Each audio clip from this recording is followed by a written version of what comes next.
ಎಲ್ರಿಗೂ ನನ್ನ ನಮಸ್ಕಾರಗಳು. ವಿಧವಸ ವೈಬ್ಸ್ ಚಾನಲ್ಗೆ ಸ್ವಾಗತ ಸುಸ್ವಾಗತ. ಇವತ್ತೇನು ವಿಶೇಷ ಅಂತೀರೇನ್ರಿ? ಮತ್ತು ನಿನ್ನೆನೆ ಅಮಾವಾಸ್ಯೆ, ಆ್ಯಕ್ಚುಲಿ 11:36 ನಂತರ ಅಮಾವಾಸ್ಯೆನೇ ಇತ್ತು. ಮತ್ತು ಇವತ್ತು ಕೂಡ ಅಮಾವಾಸ್ಯೆ 11 ಗಂಟೆವರೆಗೂ ಅದ. ಹಾಗಾಗಿ ನಿನ್ನೆ ಪೂಜಾ ಎಲ್ಲ ಮಾಡಿದ್ದಿತ್ತು. ಇವತ್ತು ನಮ್ಮ ಮನೆಯವರು ಅವ್ರದ್ದು ಪೂಜಾ ಮಾಡಿದ್ರು.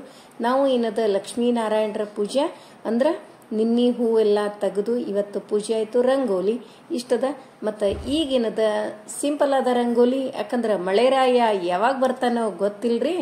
ಅದಕ್ಕೆ ಮೋಡ ಕವಿದ ವಾತಾವರಣ ಅಂತೂ ನಮ್ಮ ಬಿಜಾಪುರ್ನ್ಯಾಗ ಅದನೇ. ಅದಕ್ಕೆ ಸಿಂಪಲ್ ಆದ ರಂಗೋಲಿ ಹಾಕ್ಲಿಗತ್ತೀನಿ. ರಂಗೋಲಿ ಹಾಕೋತ ಒಂಚೂರು ಮುಂಜಾನೆ ಮಾತು ಬೇಕೇ ಬೇಕು, ಹೌದಿಲ್ರಿ? ಇದು ಎಷ್ಟು ಅರ್ಥಪೂರ್ಣವಾದದ ನೋಡ್ರಿ. ಒಂದು ಆರ್ಟಿಕಲ್ ಬಂದಿತ್ತು ನನಗೆ ಮೊಬೈಲ್ನಾಗ. ಸಿರಿವಂತರು ಬೆಳ್ಳಿ ಬಂಗಾರದ ಬೆಲೆ ಬಾಳುವ ದೇವನನ್ನು ಕೊಂಡು ತರುತ್ತಾರೆ.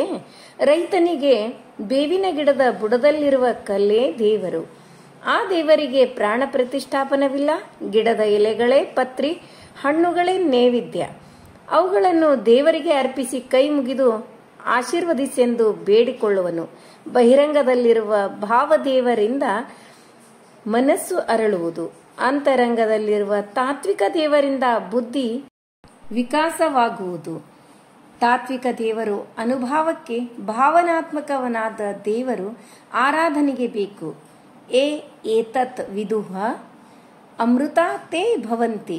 ಯಾರು ಶ್ರದ್ಧೆಯಿಂದ ಹೃದ್ಗತ ದೇವರನ್ನು ಅರಿಯುವರೋ ಅವರು ಅಮೃತವನ್ನು ಎಂದರೆ ಮೋಕ್ಷವನ್ನು ಪಡೆಯುವರು.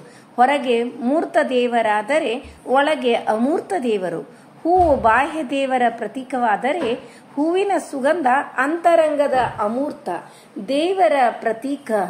ಕಣ್ಣಿರುವಾಗ ಹೂವಿನ ಸೌಂದರ್ಯದ ಆಸ್ವಾದನ, ಕಣ್ಣು ಮುಚ್ಚಿ ಕುಳಿತಾಗ ಹೂವಿನ ಸುಗಂಧಾನುಭವ, ಪರಮ ಶಾಂತಿ. ಈ ಶಾಂತಿಗೆ ಸಮನಾದ ಸಿರಿ ಮೂರು ಲೋಕದಲ್ಲಿ ಇನ್ನೊಂದಿಲ್ಲ. ಒಂದು ದಿನ ರಾಜ ಮತ್ತು ಮಂತ್ರಿ ವಿಹಾರಕ್ಕೆಂದು ಅರಣ್ಯಕ್ಕೆ ಹೋದ್ರು. ಸ್ವಲ್ಪ ಸಮಯ ಹಚ್ಚು ಹಸಿರಾದ ಕಾಡಿನಲ್ಲಿ ಓಡಾಡಿದ್ರು. ಹೊತ್ತು ಮುಳುಗಿ ಕತ್ತಲೆಯಾಗುತ್ತಿದ್ದಂತೆಯೇ ಅವರು ಮರಳಿ ಹೋಗಬೇಕಾದ ದಾರಿಯನ್ನು ಕಳೆದುಕೊಂಡ್ರು. ದೂರದಲ್ಲಿ ಒಂದು ಗುಡಿಸಲು ಕಂಡಿತು. ತಕ್ಷಣ ಅವರು ಗುಡಿಸಲಿನಡೆಗೆ ಹೋಗಿ ಅಲ್ಲಿದ್ದ ಹಿರಿಯ ರೈತನಿಗೆ ದಾರಿಯನ್ನು ತೋರಿಸಲು ವಿನಂತಿಸಿಕೊಂಡರು. ತಕ್ಷಣ ರೈತನು ಅವರಿಬ್ಬರಿಗೂ ಕಾಲಿಗೆ ನೀರನ್ನು ಕೊಟ್ಟು ಹಣ್ಣು ಹಂಪಲು ಸತ್ಕರಿಸಿದನು. ಸಂತುಷ್ಟನಾದ ರಾಜನು ರೈತನಿಗೆ ರತ್ನದ ಹಾರವನ್ನು ಕೊಡಲು ಹೋದಾಗ ರೈತ ಹೇಳಿದ, ಮಹಾರಾಜರೇ, ನಮ್ಮ ಹಸಿವೆಯನ್ನು ಹಿಂಗಿಸುವುದು ಹಣವಲ್ಲ, ರತ್ನವಲ್ಲ, ಅನ್ನ. ಇಂತಹ ಅನ್ನವೇ ರೈತನಾದ ನನ್ನ ಮನೆಯಲ್ಲಿರುವಾಗ ನಾನೇಕೆ ಮುತ್ತು ರತ್ನಗಳಿಗೆ ಆಸೆ ಮಾಡಲಿ? ನನಗೆ ಬೇರೆ ಏನೂ ಬೇಡ, ನಿಮ್ಮ ಪ್ರೀತಿ ವಿಶ್ವಾಸವೇ ಸಾಕು. ರೈತನ ಈ ಮಾತುಗಳನ್ನು ಕೇಳಿದಾಗ ರಾಜನಿಗೆ ಅಪಾರ ಸಂತಸವಾಯಿತು. ಹೀಗೆ ಈ ಸಂಸಾರ ಅರಣ್ಯದಲ್ಲಿ ದಾರಿ ತಪ್ಪಿದವರಿಗೆ ಮುಕ್ತಿಯ ಮಾರ್ಗವನ್ನು ತೋರಿಸುವವರೇ ಸದ್ಗುರುಗಳು. ಕೇಳಿದ್ರಲ್ಲ, ಖರೇನೆ ಎಷ್ಟು ಅರ್ಥಪೂರ್ಣವಾಗ್ಯದ. ಇದನ್ನ ಅರ್ಥನ ಬಿಡಿಸಿ ಹೇಳಿಲ್ಲ ನಿಮ್ಗ. ಇದನ್ನ ಸರಿಯಾಗಿ ನೀವು ಕೇಳಿದ್ರಿ ಅಂದ್ರೆ ಎಷ್ಟು ಅರ್ಥಪೂರ್ಣವಾಗ್ಯದ ಅಂತಂದ್ರ ನಾವು ತಿಳ್ಕೊಂಡ್ವಿ ಅಂದ್ರೆ ನಮ್ಮ ಜೀವನವೂ ಸಾರ್ಥಕ ಅಂತ ಅನಿಸ್ತದ. ಈಗ ದ್ವಾದಶಿ ವಿಡಿಯೋ ರೀ ಇದು, ಸಾಯಂಕಾಲದ್ದು.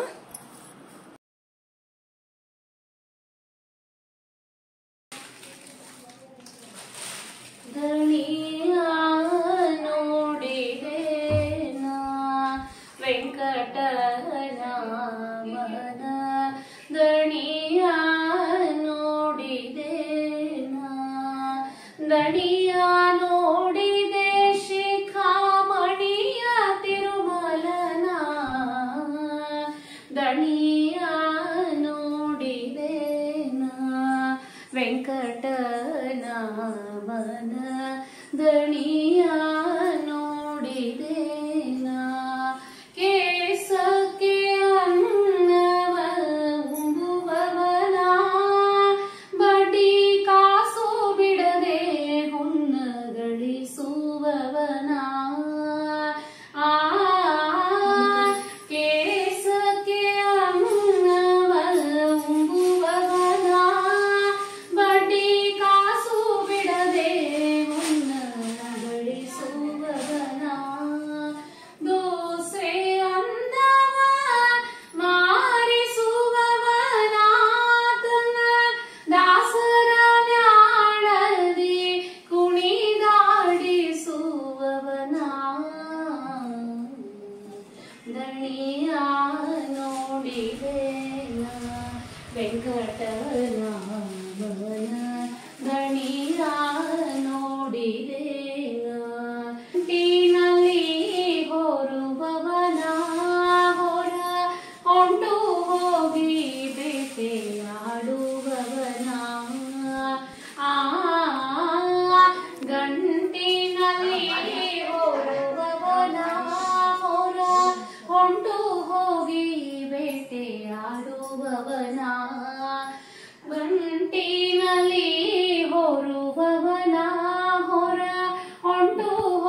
ವೆಂಕಟನಾಮನ ದಣಿಯ ನೋಡಿದೇನ ಬೆಟ್ಟದೊಳಗೆ ಇರುತಿಹ ನಾಮನ ಮುಟ್ಟಿ ಭಜಿ ಪರರಿಗೆ ಇಷ್ಟವ ಸಲಿಸುವವನ ಬೆಟ್ಟದೊಳಗೆ ಇರುತಿಹ ನಾಮನ ಮುಟ್ಟಿ ಭಜಿ ಪರರಿಗೆ ಇಷ್ಟವ ಸಲಿಸುವವನ ಕೋಟವರವ ತಪ್ಪದವನ ನಮ್ಮ ಸೃಷ್ಟಿಗುಡಯ ಶ್ರೀ ಪುರಂದರ ವಿಠಲನ ದಣಿಯ ನೋಡಿದೇನ ವೆಂಕಟನಾಮನ ದಣಿಯ ನೋಡಿದೇನ ದಣಿಯ ನೋಡಿದೆ ಶಿಖ ಮಣಿಯ ತಿರುಮಲನ ದಣಿಯ ನೋಡಿದೇನ ದಣಿಯ ನೋಡಿದೇನ ದಣಿಯ ನೋಡಿದೇನ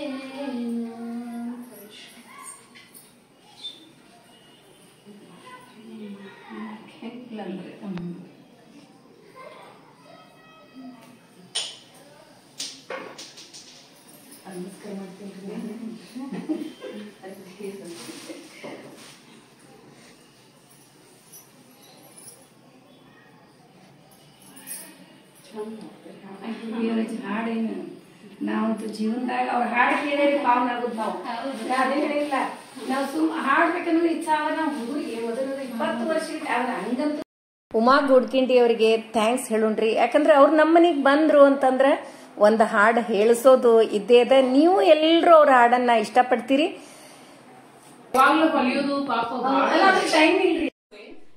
ನೋಡಿದ್ರಿಲ್ಲ ದ್ವಾದಶಿ ವಿಡಿಯೋ ಬಹಳ ಮಂದಿ ಮೊದ್ಲೆಲ್ಲ ಕಮೆಂಟ್ಸು ದ್ವಾದಶಿ ಉಡಿ ತುಂಬುದು ನಮ್ಗೆ ತೋರಿಸಿದ್ರಿ ಅಂದ್ರೆ, ಯಾಕಂದ್ರೆ ಈಗ ಆಲ್ರೆಡಿ ಗೊತ್ತಿದ್ದವ್ರಿಗೆ ಇದೇನು ಅನ್ಸಂಗಿಲ್ಲ. ಒಬ್ಬೊಬ್ರು ಈಗ ಮ್ಯಾರೇಜ್ ಆದವ್ರಿಗೆ ಇದು ಹೆಲ್ಪ್ ಆಗ್ತದೆ. ಅದರ ಸಲುವಾಗಿ ಅದನ್ನೊಂದು ವಿಡಿಯೋ ಮಾಡಿ ಇಟ್ಕೊಂಡಿದ್ದೆ, ಅಪ್ಲೋಡ್ ಮಾಡೋದಾಗಿರ್ಲಿಲ್ಲ. ಮತ್ತೇನಾತ್ರಿ ಇನ್ನೊಂದು ಇವತ್ತು ಅಮಾವಾಸ್ಯದು ಸಿಂಪಲ್ ಅಡಿಗೆ ಅನ್ನ ಪಾಯಸ ಅಷ್ಟ ಮಾಡಿದ್ದೆ. ಸಾಕಷ್ಟು ಸರಿ ಅನ್ನ ಪಾಯಸ ಮಾಡಿದ್ದು ಹಾಕಿದ್ದಾಗ್ಯದ. ಅದ್ರೊಳಗೇನು ಅಷ್ಟು ವಿಶೇಷ ಇಲ್ಲ ಅಂತ ತಿಳ್ಕೊಂಡು ವಿಡಿಯೋ ಏನು ಮಾಡಲಿಲ್ಲ. ಮತ್ತು ಪೂಜಾ ಶಿವಮುಷ್ಟಿ ಇವತ್ತು ನನ್ನ ಮಗಳದ್ದು ಒಂದು ಉಳಿದಿತ್ತು ಪೂಜಾದ್ದು. ಹಿಂಗಾಗಿ ಇವತ್ತು ಲಾಸ್ಟ್ ಅಮಾವಾಸ್ಯೆ ಅಂತ ತಿಳ್ಕೊಂಡು ಶಿವಮುಷ್ಟಿದು ಇವತ್ತೊಂದು ದಿವಸ ಆಕಿನೂ ಪೂಜಾ ಮಾಡಿದ್ಲು. ನೋಡಿದ್ರಲ್ಲ ಇವತ್ತಿನ ವಿಡಿಯೋ ಎಲ್ರಿಗೂ ಇಷ್ಟ ಆಯಿತು ಅಂತ ಅನ್ಕೋತೀನಿ. ಮತ್ತೆ ಮುಂದಿನ ವಿಡಿಯೋದಲ್ಲಿ ಸಿಗೋಣ. ಧನ್ಯವಾದಗಳು.